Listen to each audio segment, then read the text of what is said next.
parmi les travaux qui m'ont beaucoup séduit, il y a ceux d'Alain Topor, qui est un chercheur parisien, suédois, enfin qui est un psychologue qui a beaucoup travaillé d'ailleurs sur le rétablissement.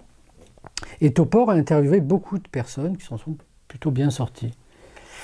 Et en essayant par des approches très qualitatives, un peu on pourrait dire anthropologiques, d'essayer d'identifier des déterminants importants du fait de s'en sortir de l'établissement. Et dans les discours des personnes, il s'est aperçu d'une chose, c'est que pour lui, ceux qui s'en sortaient le mieux, c'est ceux qui élaboraient des modèles complexes de leur trouble, pas des modèles simples. C'est-à-dire, si je suis tombé malade, c'est parce que j'ai une fragilité biologique et que j'ai besoin d'un traitement pour rééquilibrer ma biologie, mais c'est aussi mon histoire qui est en jeu. Et j'ai pu travailler avec une psychanalyste et ça m'a fait beaucoup de bien. Mais c'est aussi parce que j'ai évolué dans un système dysfonctionnel. Le travail dans lequel j'étais était très mal organisé et ça m'a rendu fou et je suis tombé malade à ce moment-là.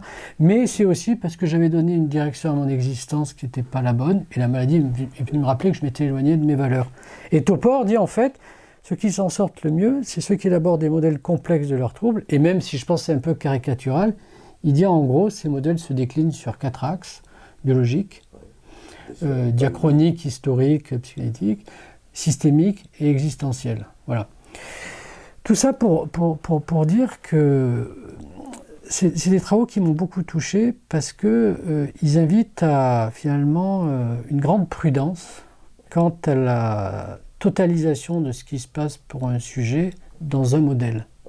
Et au fond, c'est un modèle, je crois, qui est très constructiviste. C'est-à-dire qu'il invite à penser que quelque part, on n'arrivera jamais à comprendre tous les tenants et les aboutissants